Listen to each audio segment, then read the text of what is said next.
এ কোনো নতুন ঘটনা নয়। এর আগেও বর্বর স্বৈরাচারী পুড়িয়ে দিয়েছিল আলেকজান্দ্রিয়ার লাইব্রেরি। হিটলারি জামানায় নাজিরা প্রকাশ্যে বই পুড়িয়েছিল। সেই ঘটনার ছায়াই কি এবার ভারতে? বিচ্ছিন্নতাবাদ ও ভুল ইতিহাস ছড়ানোর অভিযোগে জম্মু ও কাশ্মীর প্রশাসন সম্প্রতি 25টি বই নিষিদ্ধ ঘোষণা করেছে। নিষিদ্ধ বইগুলির মধ্যে রয়েছে অরুন্ধতী রায়, এজি নুরানি, সুমন্ত্র বোস এবং ভিক্টোরিয়া স্কফিল্ডের লেখা। কিন্তু এই কি গণতন্ত্রের পথ? সাহিত্য ও মত প্রকাশের স্বাধীনতায় আঘাত করার ক্ষমতা কি সরকারের আছে? জম্মু কাশ্মীরের উপরাজ্যপালের প্রশাসন সম্প্রতি 25টি বই নিষিদ্ধ ঘোষণা করেছে। এই বইগুলিকে ভুল তথ্য ও বিচ্ছিন্নতাবাদী ভাবনা ছড়ানোর অভিযোগে নিষিদ্ধ করা হয়েছে। এই সিদ্ধান্ত নিয়েছে জম্মু ও কাশ্মীরের স্বরাষ্ট্র দপ্তর। তারা জানিয়েছে, তদন্ত ও বিশ্বাসযোগ্য গোয়েন্দা তথ্যের ভিত্তিতে এই বইগুলিকে বিপজ্জনক বলে মনে করা হয়েছে।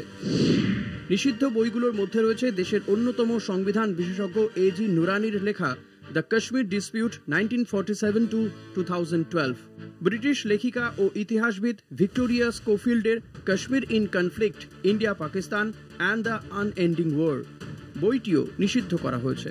অরুন্ধতী রায়ের বিখ্যাত বই আজাদি, যেটি পেঙ্গুইন ইন্ডিয়া থেকে প্রকাশিত হয়, এখন জম্মু ও কাশ্মীরে নিষিদ্ধ। লন্ডন স্কুল অফ ইকোনমিক্সের অধ্যাপক সুমন্ত্র বোসের লেখা দুটি বই কন্টেস্টেড ল্যান্ডস এবং Kashmir at the crossroads এই তালিকায় রয়েছে। সাংবাদিক অনুরাধা ভাসিনের লেখা the dismantled state, the untold story of Kashmir after 370 বইটিও নিষিদ্ধ হয়েছে। সরকার জানিয়েছে, এই বইগুলো ভারতের সার্বভৌমত্ব ও সংহতির পক্ষে হুমকি তৈরি করতে পারে।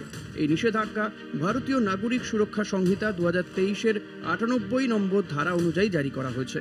1930-এর দশকে হিটলারের শাসনকালে জার্মানিতে শুরু হয়েছিল বই নিষিদ্ধ করা ও পোড়ানোর এক ভয়ঙ্কর পর্ব।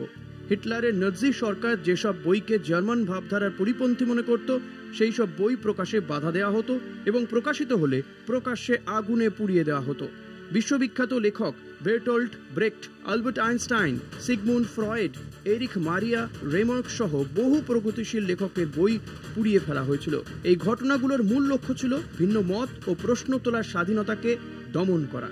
বই কখনো শুধু পৃষ্ঠা আর ছাপা অক্ষর নয়, সেগুলো ভাবনার বহিঃপ্রকাশ। আর ভাবনার ওপর নিয়ন্ত্রণ মানে গণতন্ত্রে এক অশুভ সংকেত। স্বাভাবিকভাবেই জম্মু কাশ্মীরে বইয়ের ওপর এই নিষেধাজ্ঞা নিয়ে দেশ জুড়ে বিতর্ক তৈরি হয়েছে। কলকাতা টিভি।